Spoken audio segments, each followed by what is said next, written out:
¿Sigue siendo buena opción el bono L30? ¿Conviene el L29? ¿Es momento de vender? ¿A cuánto puede llegar? Seguramente te estás haciendo todas estas preguntas, sea que ya tenés este bono y pensás en vender, sea que no lo tenés y pensás en comprar, o sea que solamente querés saberlo para estar informado. Y eso es lo que vamos a ver en este video. Así que si te interesa, quédate.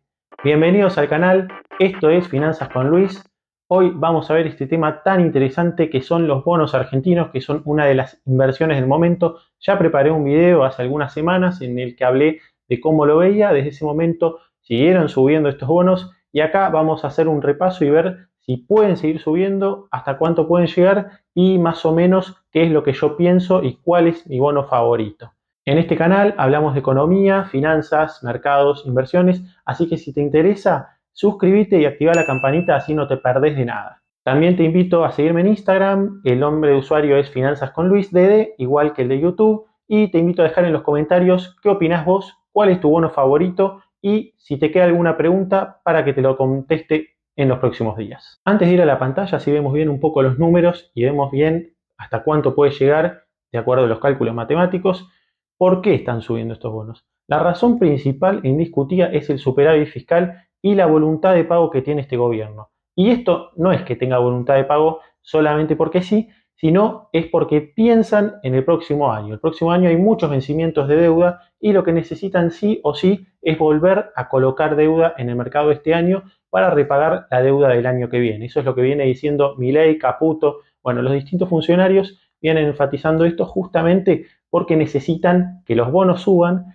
para que estén a una tasa más o menos razonable del 10%, por decir algo, el AL30, y para que eso pase tienen que subir mucho los bonos. Y eso solamente va a pasar si hay superávit fiscal, si el Banco Central acumula dólares, si el FMI negocia con el gobierno, que se está diciendo que va a haber un nuevo acuerdo. Son todas noticias que pueden hacer que al gobierno le salga bien la jugada. Esto es muy importante porque si no, el gobierno podría entrar en grandes problemas a partir del año que viene, porque hoy no tiene los dólares para pagar todos los vencimientos del próximo año. La única forma que tiene es o con mayor deuda con el FMI, que probablemente no ocurra, puede haber buenas negociaciones o buenas relaciones, pero no para que tengan el total de la deuda que tiene el gobierno, no con el FMI ni con organismos multilaterales, sino con el mercado, que son todos estos bonos, los AL y los GD.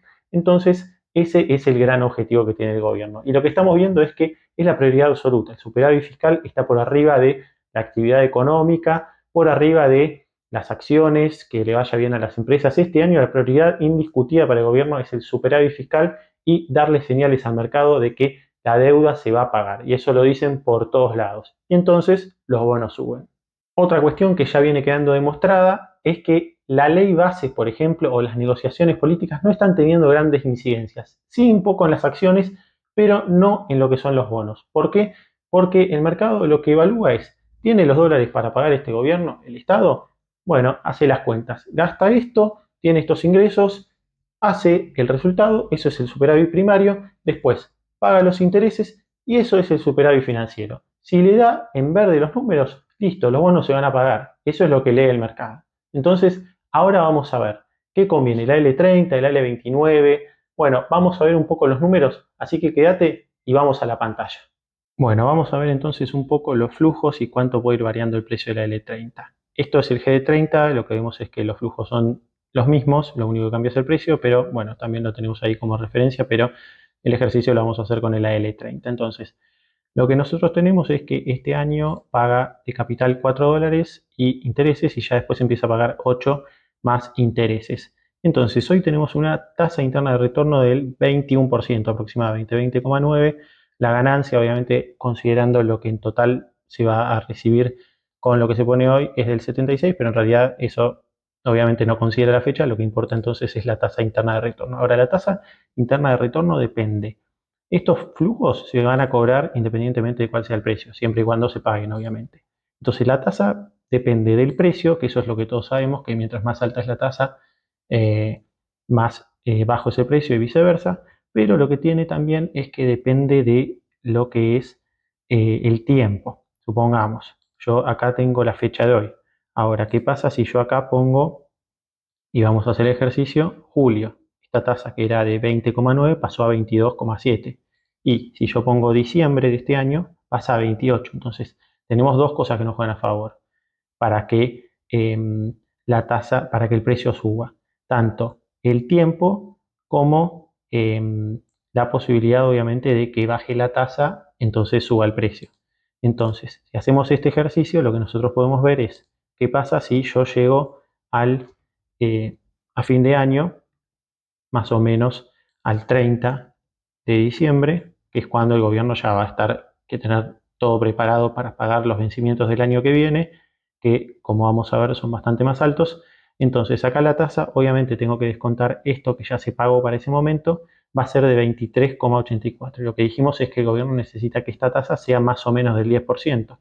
Entonces, ¿a cuánto debería estar esto? Y más o menos vamos a calcularle 80. Vamos a ser un poco menos ambicioso, vamos a poner 78. Entonces ahí tendría una tasa de 9,52. Entonces yo acá pongo 78 y la ganancia que me da esto, invirtiendo hoy, es del 32,88 más o menos de acá a 8 meses. Porque hoy es 30 de abril, vamos al 30 de diciembre. Ahora voy a pasar al AL29, que es otro que yo veo como buena oportunidad. Acá lo que tiene es que actualmente está una TIR parecida del 21,13%, un poquito más alta, pero similar.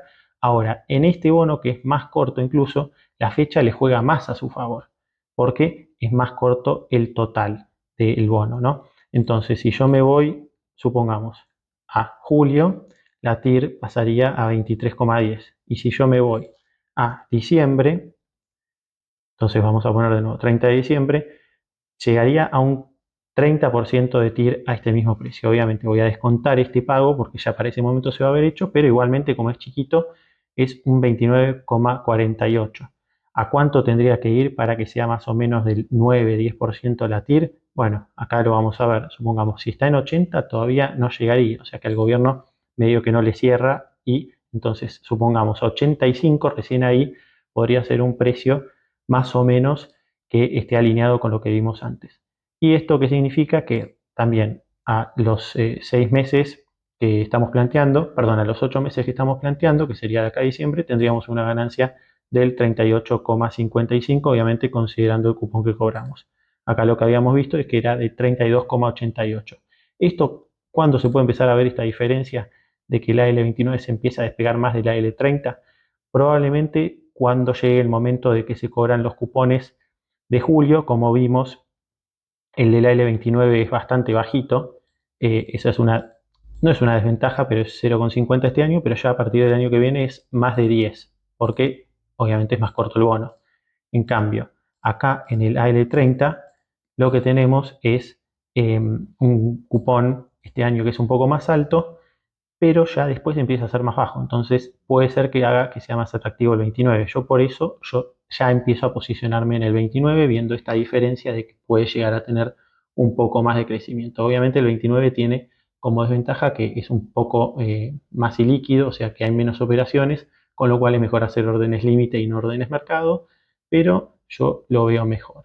También por una cuestión de que vence antes. Si vos pensás que el país va a seguir bien y que se van a pagar, bueno, en ese caso tal vez obviamente los más largos, el 30 o incluso los más largos sean mejor, pero si es una cuestión de ganar capital, yo creo que de acá a fin de año el mejor sigue siendo sin duda el AL29 por esta razón. Obviamente me puedo equivocar, pero los números, como vimos acá, haciendo estas cuentas, me terminan dando la razón o termina jugando a mi favor. Obviamente puede haber cosas que yo no estoy contemplando, entonces siempre tenés que hacer vos tu análisis y tu propia investigación y como yo te dije antes y te digo siempre, no es una recomendación de inversión. ¿Qué te pareció todos estos números? ¿Te parece que tienen sentido? ¿Te parece que son muy optimistas? ¿Vos qué crees que va a pasar? Bueno, yo como viste creo que todavía tienen potencial para seguir subiendo, principalmente los bonos cortos por esta relación que hay entre la TIR y el precio y también que el tiempo le va jugando en contra del gobierno que necesita colocar deuda para fin de este año y bueno, ya estamos empezando mayo, entonces el tiempo ya le empieza a correr al gobierno. Entonces, si nosotros miramos también lo que rinde en otros países como Ecuador, El Salvador, Pakistán, no te estoy hablando de Estados Unidos, Australia, Inglaterra, no, te estoy hablando de países que no son los más desarrollados. Esos países, depende obviamente la duración del bono, pero más o menos tendría sentido que Argentina rinda como ellos y sería congruente con lo que fuimos diciendo, más o menos tasas entre el 8 y el 12%. La situación para los pagos que tiene que hacer el gobierno de los bonos soberanos de este año no son tan apremiantes. Ellos ya dijeron que tienen los dólares, hicieron algunas operaciones de mercado, son más o menos 2.500 millones de dólares lo que tiene que pagar, que en teoría los tiene, con lo cual eso no sería problema. Si bien tiene grandes vencimientos, más de 10.000 millones en total, pero la mayor parte es con el FMI y organismos multilaterales que pueden ir renegociándolo. Ahora, el tema de los bonos empieza a ser problema el año que viene, ya a partir de 2025 hasta 2035 inclusive, los AL y GD tienen vencimientos por más de 5.000 millones todos los años. Entonces ahí es que te digo que necesita colocar nueva deuda al gobierno y por eso es indispensable que las tasas bajen, con lo cual los bonos suben y por eso esa ganancia de capital todavía sigue siendo posible como vimos en los cálculos. Así que yo sigo siendo optimista, yo compré en distintos momentos, antes de las elecciones, que fue el mejor momento para comprar, pero bueno, en ese momento no se sabía qué iba a pasar, apenas fueron las elecciones y después de lo que fue la ley bases, la primera, y yo vi que los bonos subían a pesar de que la política no acompañaba y veía que el objetivo era el superávit, bueno, fueron distintos momentos, pero yo no creo que sea mal momento, yo no he vendido nada, obviamente como te dije antes, no es recomendación de inversión, vos tenés que hacer tu propio análisis, podés ver este video, podés hacer de nuevo los números, podés mirar otros videos o otros informes y tomar tu propia decisión, pero espero que te haya gustado el video, si es así, déjamelo en los comentarios, ponele me gusta y suscríbete y acordate que si querés información más día a día y ir haciéndome preguntas, lo podés hacer por Instagram, Finanzas con Luis Dede. Así que eso es todo por hoy, espero que te haya gustado el video, nos vemos la próxima.